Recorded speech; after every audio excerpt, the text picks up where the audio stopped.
Hey, I guess this is a really fast upload for me. Wouldn't say to get used to it or that I promise to be consistent, but yeah. I wanted to make a tier list just to give my opinions on Zelda games because I figured this could be a fun time. I want to start by saying I've decided to rank these via personal enjoyment, story, and just how much I find myself going back to these games or thinking about them. If you think I'm wrong about any of these, for sure tell me. Maybe you can help me appreciate them even more. I'm open to that. Okay, so first up, the original Legend of Zelda, the one that started this universe. This is probably the Zelda title I've played through less than any other. I was not in the NES generation, but my dad had these games and I was able to play them because of him. I remember the first time beating the first quest when a friend was sleeping over. It was in the early hours in the morning and finding the red ring, the silver arrow, and Ganon in the massive skull-shaped underworld that was Quest 1's level 9. It was extremely tense and exciting. Something I appreciate about this game is its depth of open-ended exploration and tight game controls. The controls gave rise to fluid skills that one could develop over time that had a logical progression.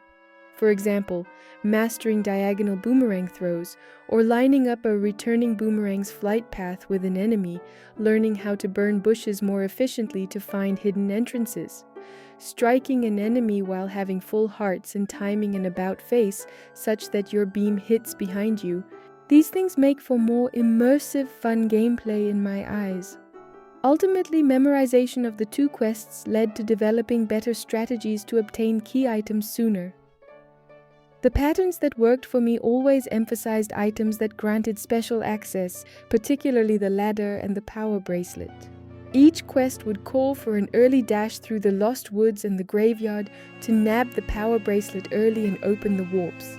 Immediately after obtaining the flute in the second quest's second level, and with only 5 hearts and a white sword, I would always do a daredevil run into the darkness of level 6 to grab the ladder early, a necessary move if you don't want to have to waste hard-earned rupees buying keys later. I remember being on Google Plus and seeing so many people in the Zelda communities just not give this game a fair shake, and all of them came from my generation and now younger. And, that sucks. This game is old, 100% agree with that, but it is still so much fun to play even for me. Yeah, I've ranked it pretty low, but it's not a bad game by any means. It's ranked low because it set the groundwork and its successors built off it in such a way that it got left behind. Which is a good thing for a franchise in my opinion. My final thoughts. Hyrule's Fantasy is an amazing game, but it can't stand with those that came after it. Again, that by no means makes it bad. It's just old. Which is why I've been a big advocate for a Hyrule's Fantasy remake instead of just repeatedly asking for Wind Waker and Twilight Princess.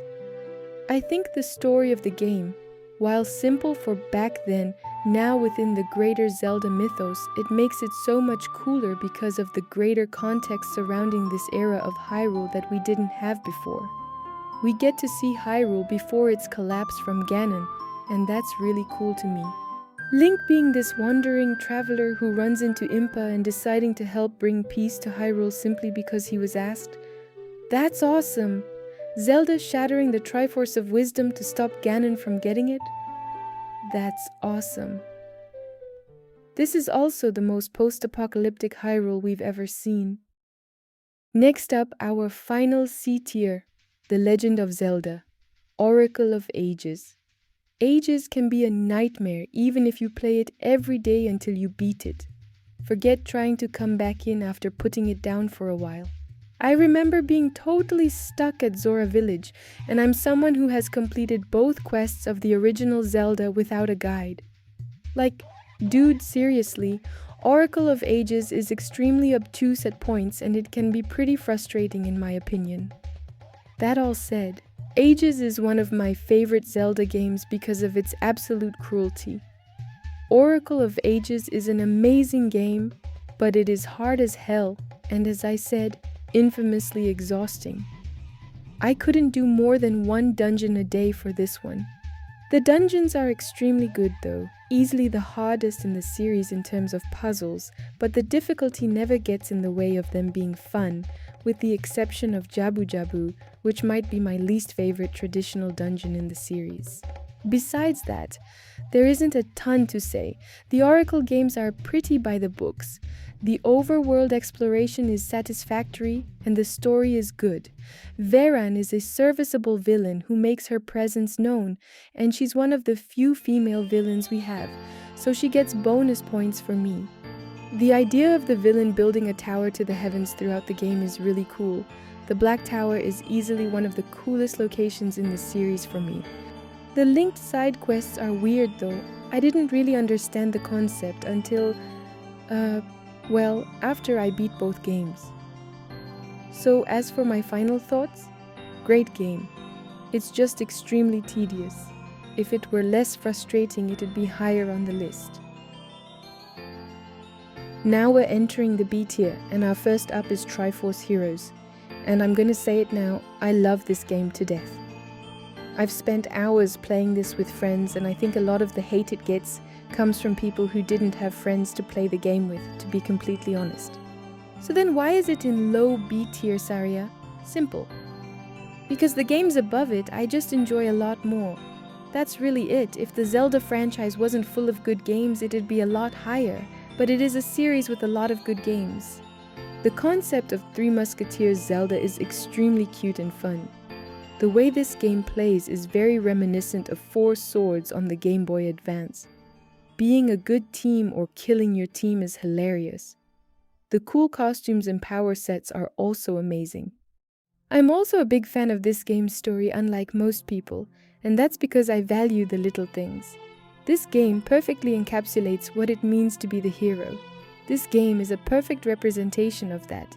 And people will tell me that's an insane take, but is it? Link goes to a kingdom outside of Hyrule. These people are suffering and need help, and are in need of a hero. Link, who has no stake in this situation, decides he'll help out regardless. And yeah, their situation is silly. It's a whole fashion disaster problem. It's not having to do with any demon kings. The end of the world isn't right around the corner. The princess is just cursed to wear ugly clothes. That's about as crazy as it gets. I am not denying how silly this whole thing is, but this is exactly why I love Link as a character. This game highlights something that a lot of the fandom ignores during side quests, and that is that Link doesn't have to help with silly problems, but he chooses to do so anyway. He doesn't have to do silly things for people, he could ignore them. Some of you guys do. But helping people because you have the ability to help them is a good thing. That's a powerful message. If you can't be bothered to help people on the lowest of levels, are you really a hero? If you can do good things for other people, you have a moral obligation to do those things. That is your responsibility, if you have the ability to help someone in need. Link has the ability to help these people, and he's choosing to. I thought that's why we all loved Link.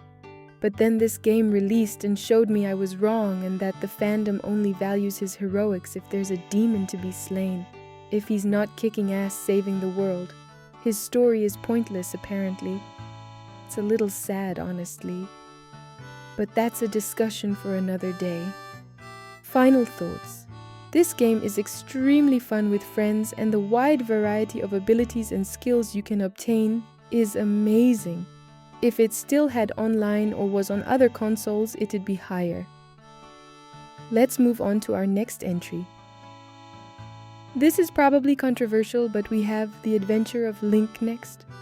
I do not understand the hate this game gets, to be honest. I don't want to be mean, but it isn't nearly as hard as people make it out to be, in my opinion. But then again, difficulty is subjective, so I understand the struggle, I just disagree. Anyway, I guess we should get along into the discussion. This video is probably so much longer than it should be by now. I know this is going to be a nightmare when I start editing. So what can I say about Zelda 2? I think the combat system is pretty neat, especially for an NES game. The jump, duck, shield stuff is simple but fun. I'll be honest, I think it's one of the best shield mechanics in Zelda by a wide margin. The difficulty is fine, but I'll admit it gets pretty freaking insane as you progress. I had to grind a lot to get my skills up, and I didn't always enjoy it. Not that I dislike grinding sessions, quite the contrary, but I do dislike being forced into them by the game I'm playing. The dungeon design was iffy.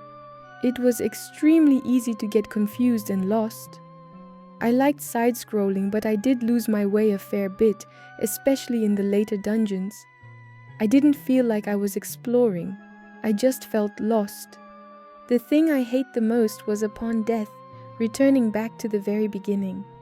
This is a bit better with the hammer, raft, and water walking, but it ended up being just a frustrating barrier to continuing. I'd rather it just return me to the beginning of the dungeon, like other Zelda games. Otherwise, I think it was fun. I definitely don't think it deserves hatred. I found I liked certain aspects better than the first Zelda. On top of this, the story introduced the Triforce of Courage, a staple. On top of the Triforce being completed in this game, we also get really cool lore on Zelda's name in this era of Hyrule, as well as little foreshadowing for future, well, chronologically, past sages through the town names, and I find that so cool, cute, and fun. The reason this game ranks so highly is solely because of how engaging and fun the combat is. Dark Link is such a good final boss. It's a test of all your skills and is so much fun. Or you can cheese him. I see you, coward, crouching in the corner. Jokes aside, it's a really cool fight. Okay, next up, the final game in C tier. Hi, Future Saria here. I was kinda just going off the cuff in this video and realized I made a mistake. Just wanted to say this is the final entry for the B tier, not the C tier. Sorry for that. Let's talk about Oracle of Seasons. Compared to Ages, Seasons has more general appeal as a more relaxing game. It's still tough, but the challenge comes from the game testing you to the limit of your physical abilities, instead of your brain, like in Ages. Personally, I am part of the crowd that enjoys this one a bit more than Ages, as you can see. Anyway, Seasons has great dungeons and a better overworld than Ages in my opinion. Also, the gimmick is cool. Changing the seasons has less differences than time travel, but it was used more creatively. The game takes a lot of influence from Zelda 1, as it started out as a remake of that game, which definitely explains why it can feel a little simple at times, with some bosses even being reused from that game, though with new methods needed to defeat them admittedly. Onyx is a strangely forgettable villain outside of his design, and I find his boss fight kind of horrible. At least the Oracle's Ganon fight is amazing though, my favorite in the series, not counting Ganondorf. Pretty great game if you ask me. I really hope one day they bring back the Dark Rites, because there's so much storytelling potential with them just waiting to happen. The flames of sorrow, despair, and destruction were such a cool concept, and now with how big the mythos is, they can expand on that, and I would love that so much. Okay, we've made it to A tier. I won't lie, I don't typically talk this much, so my throat is gonna be a goner after this, but we're halfway through the tier list. I do want to say again that I don't think any of these games are bad. So understand that while the C and B tier games didn't make it to tier A, it's not because they're bad, it's just because the games in tier A are just better. But I love all of these games. If you think your fave should be higher, tell me why. I want to feel the same appreciation you do for your fave. Now with that aside, let's begin with our first entry in tier A. I don't think there's much I can say gameplay-wise that hasn't been said. However, what I am willing to do is defend the game on its story. Because I hate the criticism that it has no story, that criticism is untrue and disingenuous. I'm not one of those people who act like Breath of the Wild is perfect and nothing can be improved whatsoever, because that's just delusional. I don't mean that in a mean way. If you choose to feel that way because Breath of the Wild is your first or favorite, feel free. Genuinely happy for you. However, if I can point out flaws with my absolute favorite in the franchise, I can definitely do so here where there's no bias for me. That said, Breath of the Wild not having a story is objectively untrue, and if you think that, it's merely a comprehension problem, not a writing problem. If you think the story is bad, that's a different topic entirely, and you're entitled to that opinion, and I respect that opinion. But saying it has no story is wrong. But I've yapped long enough, I'll explain. This might be the longest segment, so Wild Era fans, this is for you guys. Now obviously, I'm not saying you have to like the story. Whether you like it or not, think it's bad or good, that's subjective and not relevant. Let's establish this now. This story in particular is not about wondering or caring if the side characters reach their desires. It's about everyone's failures being channeled through Link to finally accomplish what they set out to do. It's Link taking that regret and pain of loss and trying to make things right, even though in this game, he can't go back in time and change things. Now, non-protagonists can be used for many different means. It's not always about relating to each character or finding things out sequentially. The cutscenes of Breath of the Wild are much less exposition than characterization and motivation and theme development. Exposition was divided up instead within journals, the environment, NPC dialogue, and the one cutscene with Rome explaining things. I do think people's concern with lack of urgency in this story is valid. However, does every story necessarily need growing urgency to be good? Most storytelling as a general rule plays out that way, so it's understandable that many would feel this one falls flat in that regard. I personally feel the story of the game is strong enough to still be good without the building urgency because of the nature of this particular story. It is also not necessary in storytelling to have every character develop. That's such a common misconception that it's kind of rotted people's brains. The side characters don't matter except in how they contribute to the main character's growth, Zelda in this case. Link is a flat character. Think of Superman, Steve Rogers, or Sam Wilson. Link does not change. Link changes things and people around him. He has always been this way.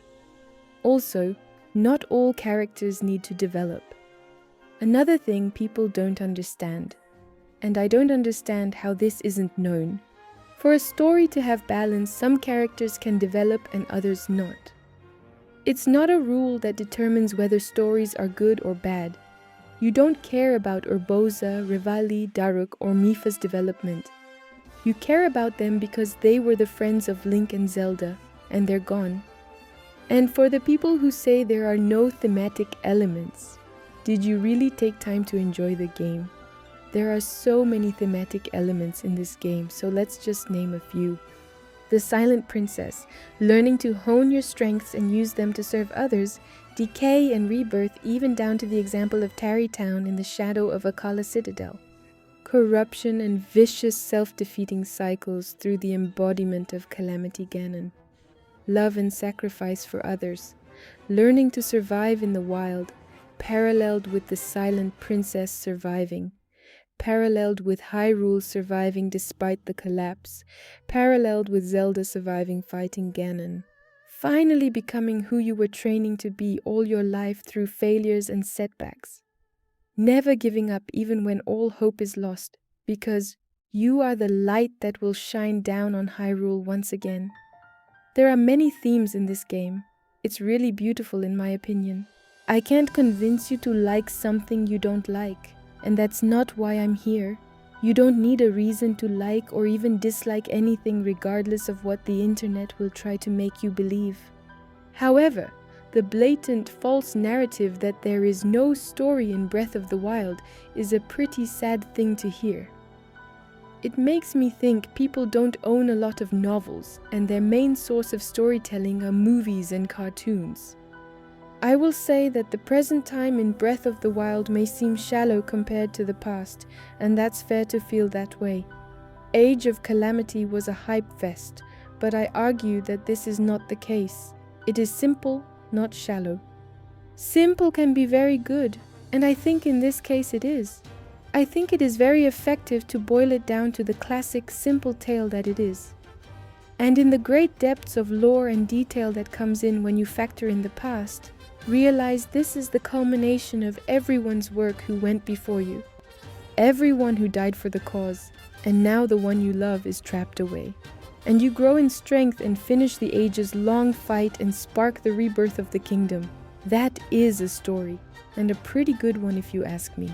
Thanks for coming to my TED Talk. Now on to our next entry. Tora, I know you're going to leave a comment, so when you see this, just know you're the sole reason this game made it this far. It was going to go in B tier. Anyway, Twilight Princess. Oh boy, here we go. The gameplay of Twilight Princess is fairly standard, but it's also when Zelda started to get a little too easy in my opinion, with the Z-lock being an auto-shield button as well. And I'm sure others love this feature, but I personally don't. I miss when I had to choose if I wanted to use my shield while angling my strikes. It's something that seems to be gone, but maybe one day we'll get it back. It felt so much more immersive and personal in combat. I do think the hidden techniques were cool though. Admittedly, most of them were kinda useless. But they were awesome for the style points at least.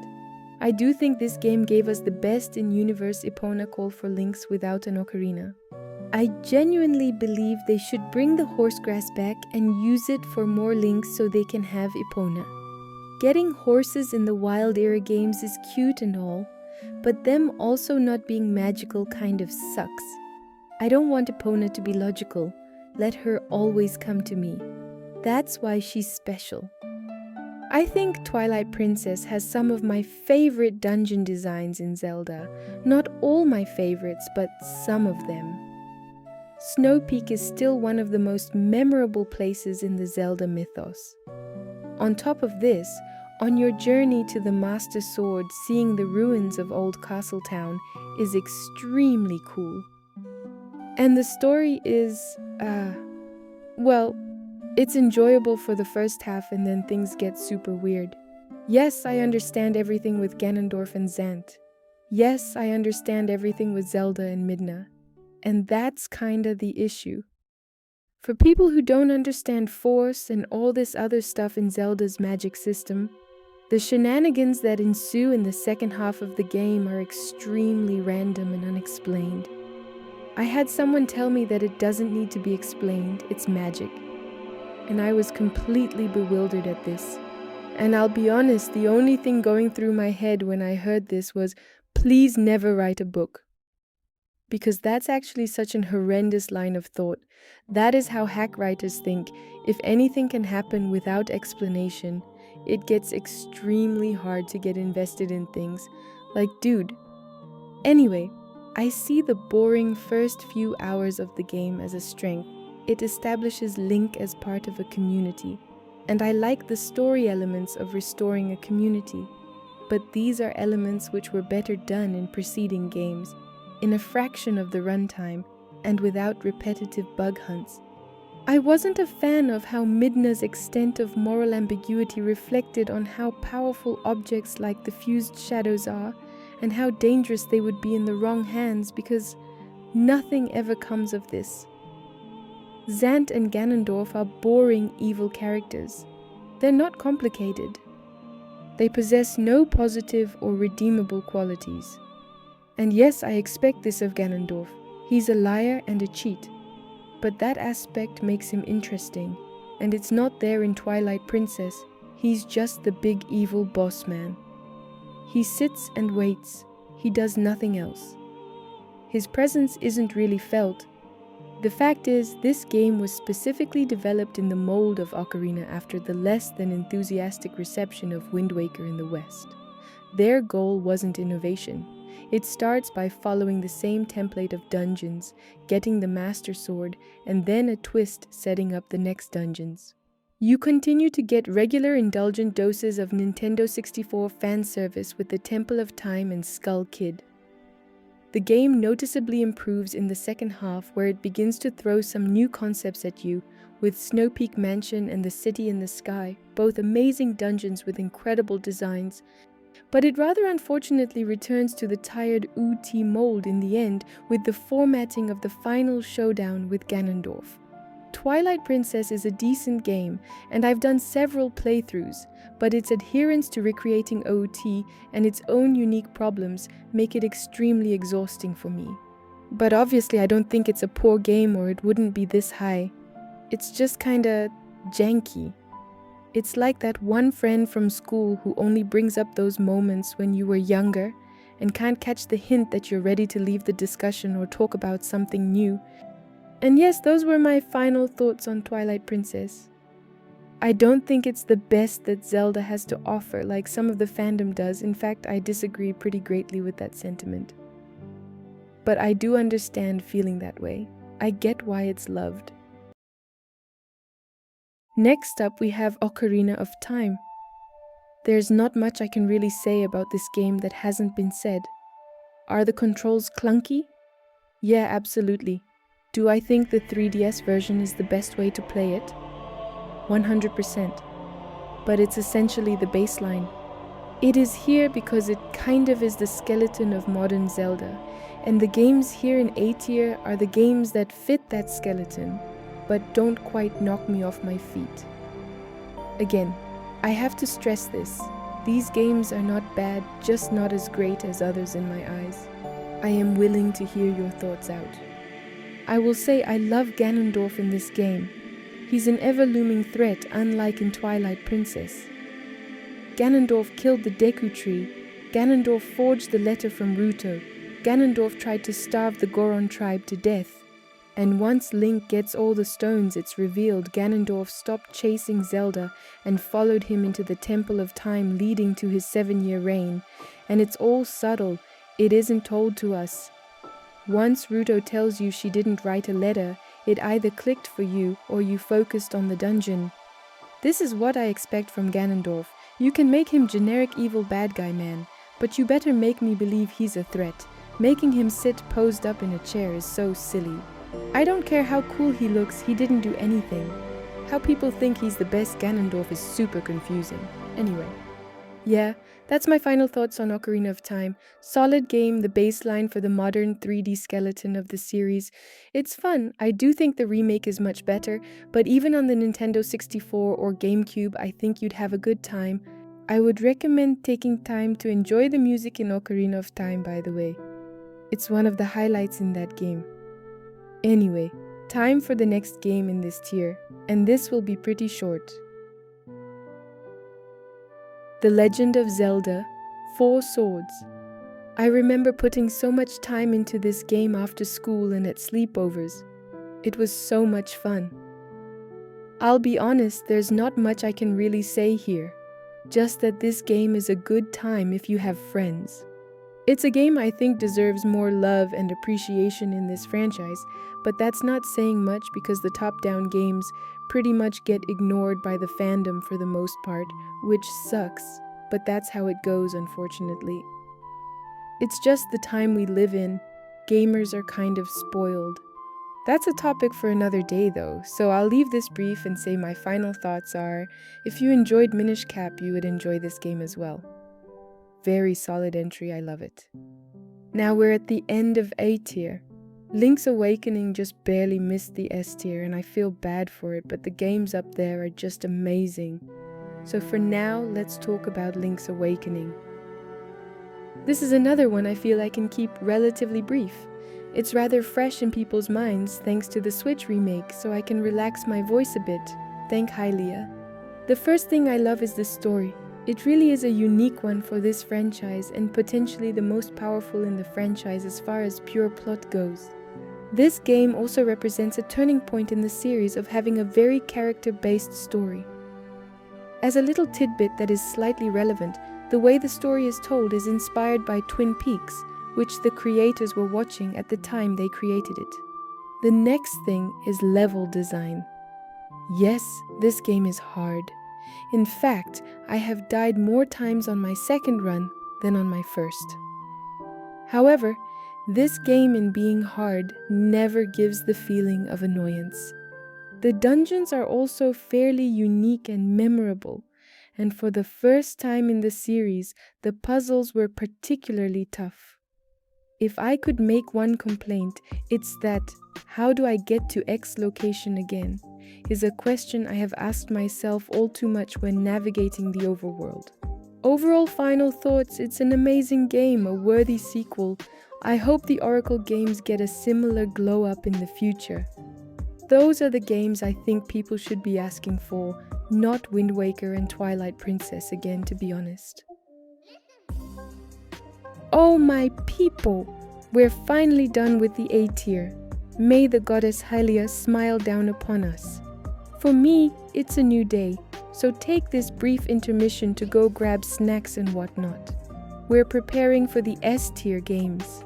S tier games are the ones that I think are just phenomenal. I would love to see the series consistently pull off things of this level, whether it be storytelling-wise or gameplay-related. These games are where I think Zelda falls into most of the time. So for our first entry, Echoes of Wisdom. Listen, I love this game so much, dude. Not just from a gameplay perspective, but a lore perspective, and I want to break this down. So the core gameplay is based on the premise of echoes, and I think this is so cool. Zelda being able to perform what are essentially summonings feels so right for her character as a mage. Like, dude, there are so many cool things you can do with your arsenal. And then on top of this, if you're like me and you miss Link, she can summon his power. It's limited, sure, but it can be extended with upgrades, and I think that's awesome. You get the best of both worlds here. You can play the game fully committed to your echoes or use a sword. And the lore introduced here, oh my god, dude, I get so excited just thinking about the implications. We have Null, the embodiment of the chaos that existed before the goddesses created the Zelda multiverse, and his inclusion is perfect. Null being around explains why the Triforce is the foundation of the Zelda world. And we get to see what happens without a Triforce in the game that precedes this one, a link between worlds. We see the world start to die and literally fall apart. We're even given confirmation that the spirit of the hero makes Link special, something we have argued about for years. Everyone else who gets pulled into the still world has their force extracted and turned into stone, but Link not only could move, but was actively beating Null back without his sword. I love this game. If the other games on this list weren't just so good, it'd be higher than them, but it is by no means lesser than them. The order of these games can change on any given day for me. That being said, let's move on to our next entry, this game's predecessor, A Link Between Worlds. Oh, the sweet sound of childhood. This game definitely takes me back. I remember my grandpa getting me this game, and he was so excited just seeing my excitement in the store. I still remember to this day the way everyone reacted to Link turning into a painting, all the Paper Mario memes, everyone thinking that the game had to be connected to Wind Waker because as a painting, Link looked like the painting of the hero of time in Wind Waker.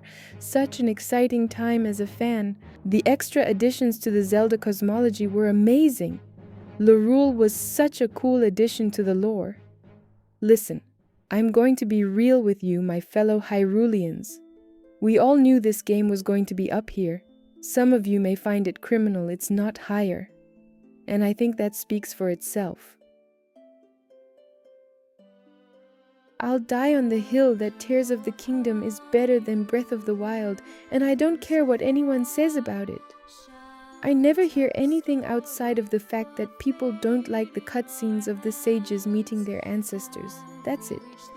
And look, I'll give it to you. Yeah, it's really weird that every cutscene is the same, but at the same time, I imagine they did this so that players could go and take on the dungeons in any order of their choosing. Anything else seems like shenanigans. People will say Tears of the Kingdom ruined the lore, and I disagree. In fact, I made a video on that topic. But it doesn't harm the lore in any way. unless you're trying to force it before the era of Ocarina of Time, but post Skyward Sword, or trying to force it into the child timeline. The real reason people don't like Tears of the Kingdom is because a lot of you, and it was mostly the Twilight Princess fans, were hyping yourselves up for some weirdo, dark, gruesome story and thinking of getting a connection to the Twilight. Your own expectations ruined a great game. And this game is great! Not even just from a story and lore perspective, but look at how innovative the mechanics are in this game. Rauru's arm is one of the coolest mechanics, not just in Zelda, but in gaming. And look, you don't have to like Tears, okay, but it isn't a bad game. That is untrue. Anyway, moving on from Tears of the Kingdom, we are going into The Legend of Zelda Spirit Tracks and The Legend of Zelda Phantom Hourglass. I figured I could rank these two together because I love them both equally, and my talking points will be similar otherwise. The amount of times I see a YouTube short recommendation and it's something acting like these two games are just the most mysterious Wind Waker sequels and nobody knows about them is insane. No, these sequels are known about, people just kind of focused on graphics and refused to play them. These games are phenomenal, but the vast majority of the community didn't play them because they were on the Nintendo DS and because of the way they looked, and I find that so arbitrary. A game can look gorgeous and be poorly designed, and a game can be designed well and not be visually appealing. If your primary focus is on graphics, you miss out on so many gems. These games are excellent examples of that. I say it all the time, but the adult timeline has the best trilogy in Zelda. I will argue that point until the day I die. I love this series, but no other story flows as smoothly as Wind Waker into Phantom Hourglass into Spirit Tracks. You can even tack on Ocarina of Time and it only makes it better because of Wind Waker's intro. You can't do this with Twilight Princess and Majora. You can't do this with A Link to the Past and the Oracle games. Hell, people fight over whether Oracle's Link is past Link, so I know you can't do it. The era of the Great Sea, however, isn't treated as the hero of Wind's story, it's Hyrule's story. Yeah, he plays a big part in it, Tetra too, but seeing what happened to Hyrule after the events of Ocarina of Time, and then seeing a new continent with a new Hyrule founded upon it after the events of Wind Waker and Phantom Hourglass, is so straightforward. That's rare in Zelda. On top of the stories being great, so are the characters. Linebeck and Ciela are iconic for the adult timeline. Zelda in Spirit Tracks is regarded as the best Zelda in the series by those of us who played the game, and her relationship with Link is one of, if not the best relationship the two have had. The fandom really dropped the ball here, and all because most people refuse to play a game with DS graphics. Broaden your horizons a bit. There are too many games that might not look the prettiest, but play amazing that you're skipping out on. You're restricting your gaming experiences like that. All this to say that my final thoughts are these games are amazing, and if you haven't played them, you absolutely should. Okay, let's move on to our next entry, that being... Okay, so I'll keep this brief. This game is phenomenal. I don't know why it isn't talked about more often, but it's amazing.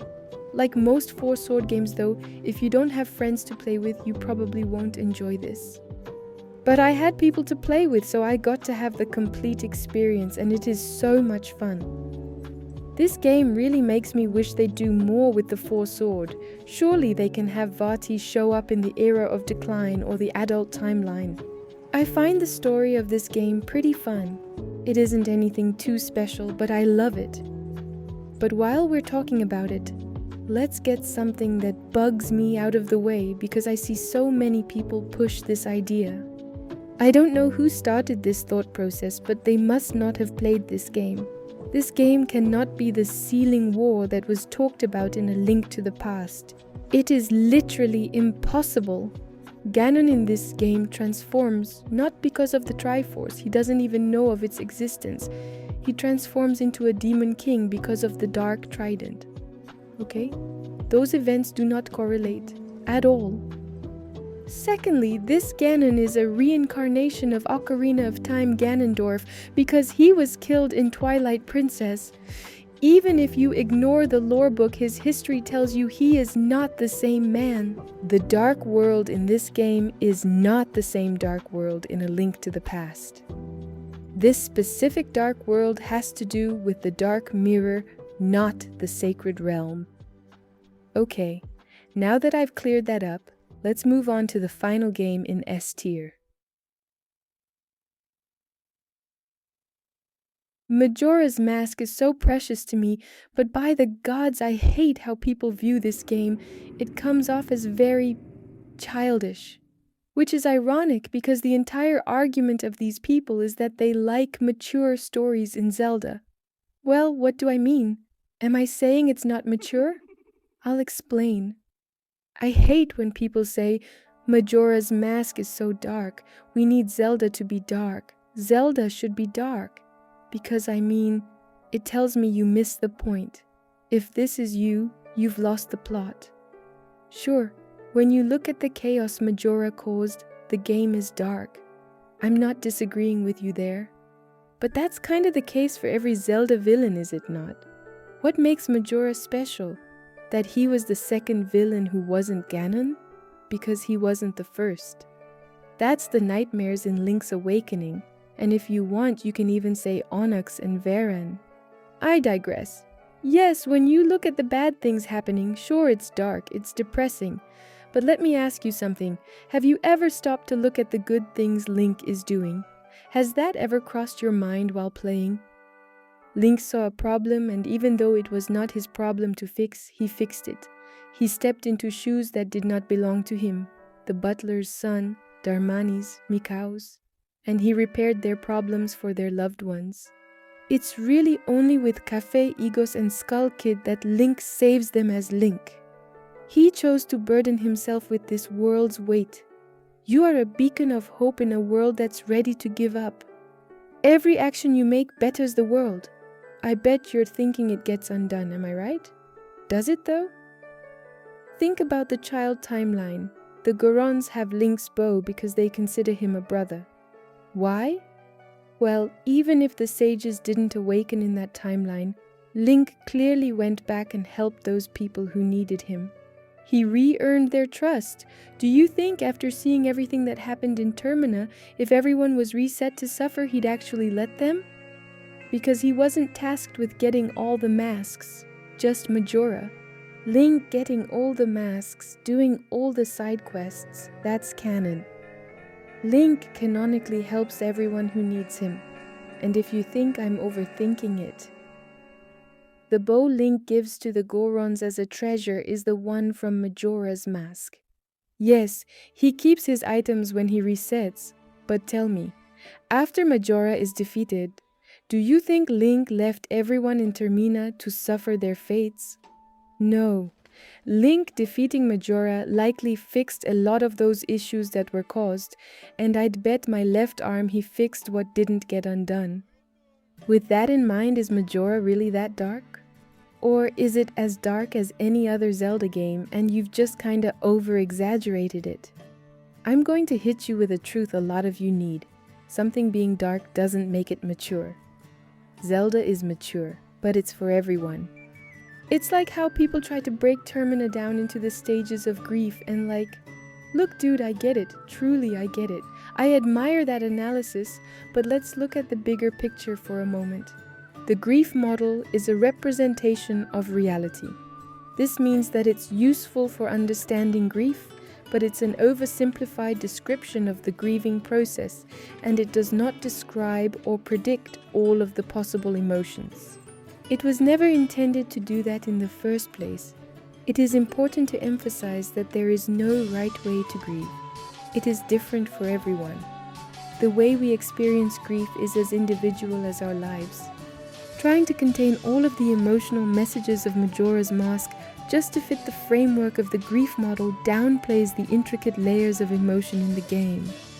The tale of Termina is steeped in deep messages regarding personal loss, reconciliation, and the forging of new friendships. It's not simply a tale of sorrow and despair, It's a tale of overcoming grief and looking forward to the start of a new day.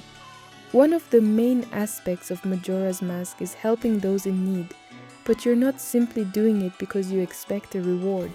You're doing it because you have witnessed people's hardships over and over during each time cycle. You observe and interact with the residents of Termina, and you uncover something new about their personal lives. Slowly, the distance you normally feel between yourself and a stranger is removed. You start to care. Termina is not simply a reflection of one's own personal grief. It's much more. I love Majora's Mask, but I hate the way people look at this game because it's the same way they look at Twilight Princess. They see it not as this intricate piece of art, but as a means of proving how mature they are by engaging with it. Yet they look no further than the darkness Majora created and ignore, even while playing as him, the light that Link brings into this world. And it's really depressing to see that from a community where our hero embodies hope. That in itself is a sign of immaturity, honestly. But that's just me. We're finally at the top 4. You know which games these are because they're literally the only ones left, but for the sake of suspense, I'll keep it censored. The Gold of the Gods tier is basically what I consider to be peak Zelda. It is extremely rare for us to hit this point, and I don't expect many games to. So this isn't a standard I hold the franchise to, unlike the S tier.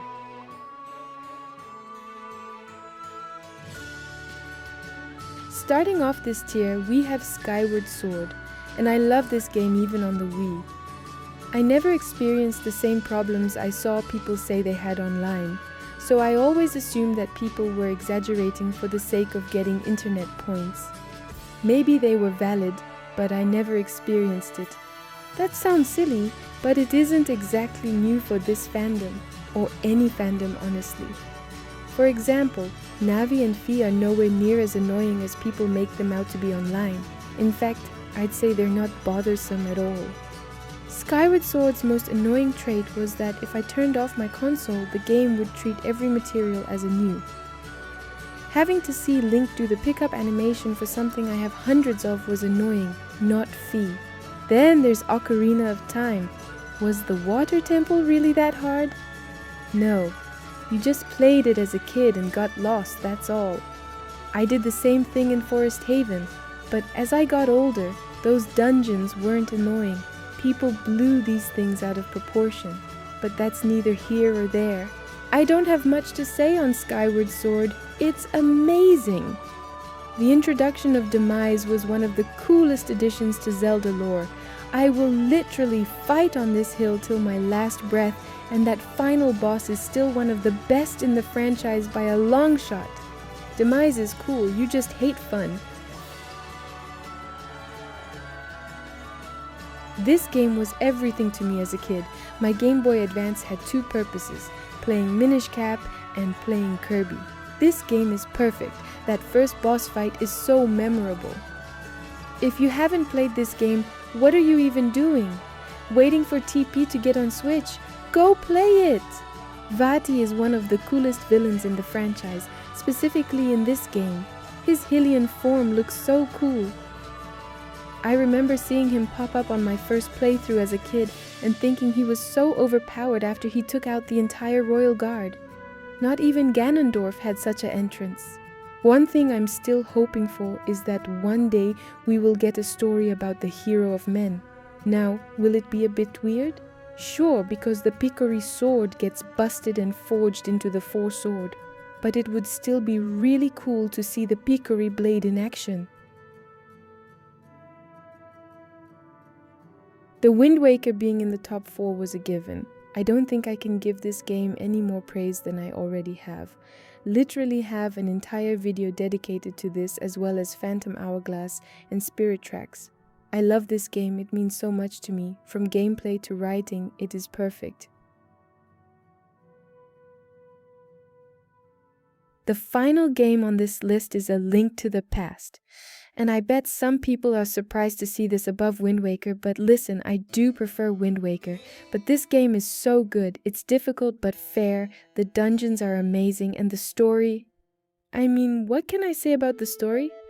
People often talk about how bad the English translation is, but can we talk about the original text in Japanese? Because this game has done some of the coolest foreshadowing in the franchise by a mile.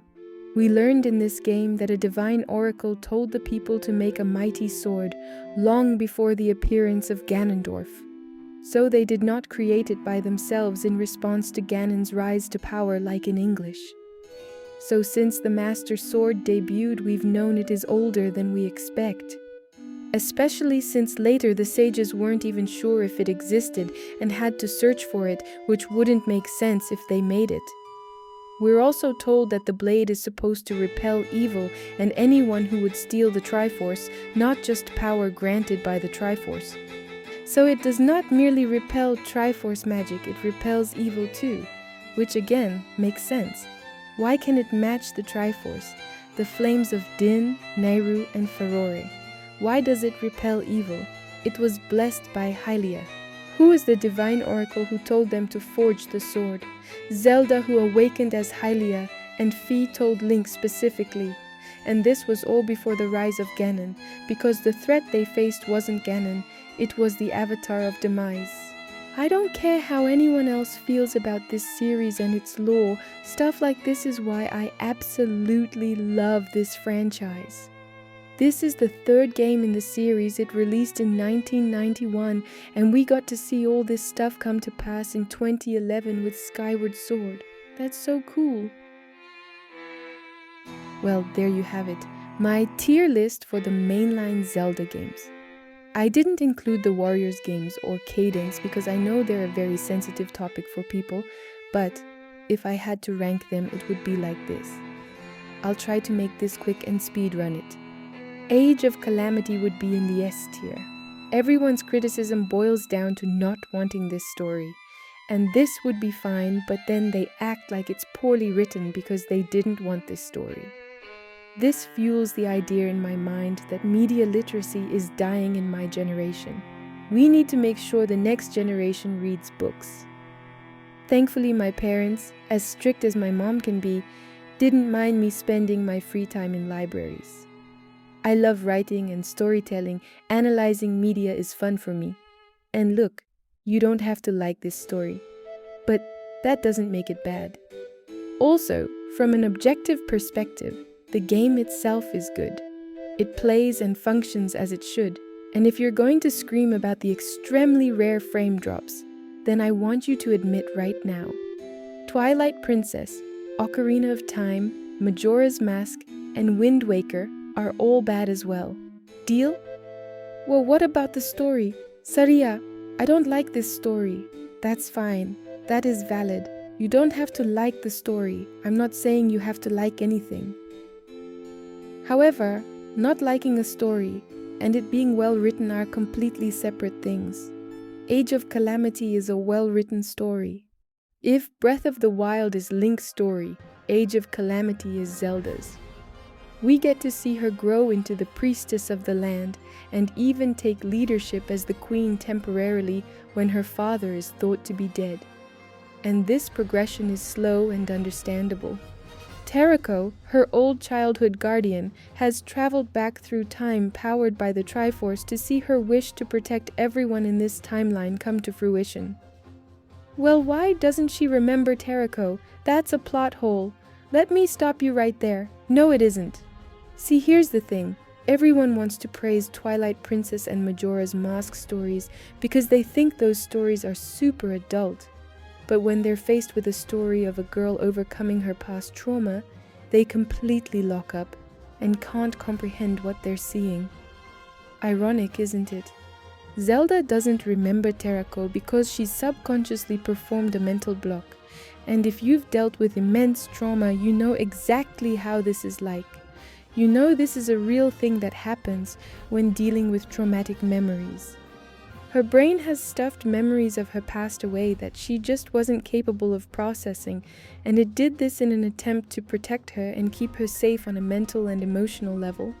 Only later in the story, when Zelda has fully realized herself as the leader of a kingdom and is willing to put it all on the line for the sake of her future and friends, does she remove this barrier and actually accept the things that happened in her past. She's able to heal. She starts to process these emotions she's been essentially running away from. We see her take this journey from chapter 1 to chapter 5 and see it completed in chapter 7.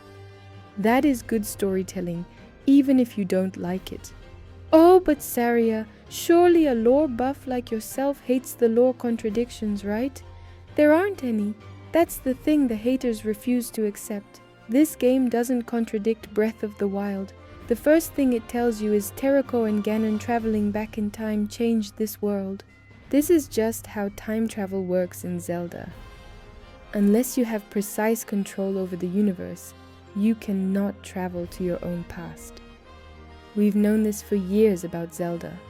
Why people are acting like this is new is media illiteracy at its finest.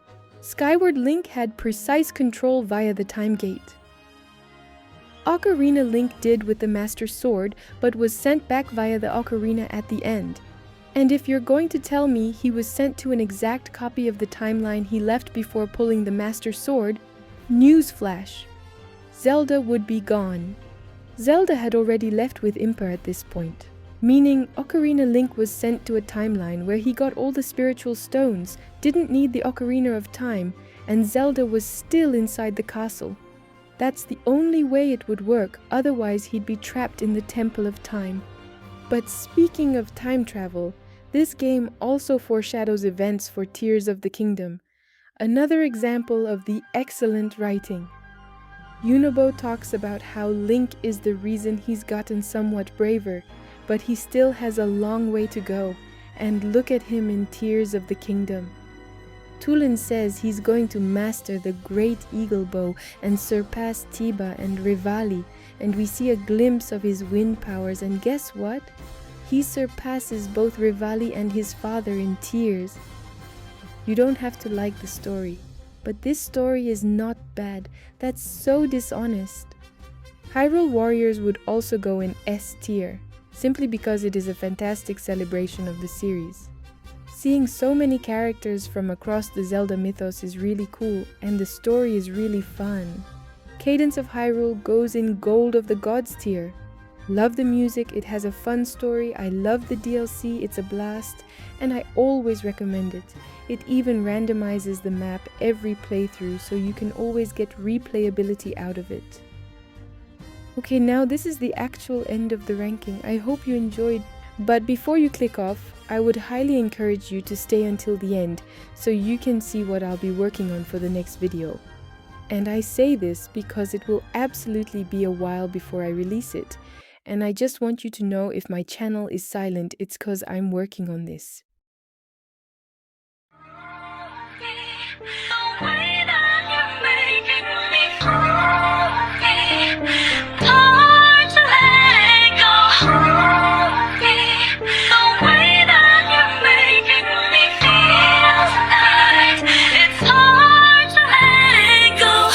You walk away, you don't hear me.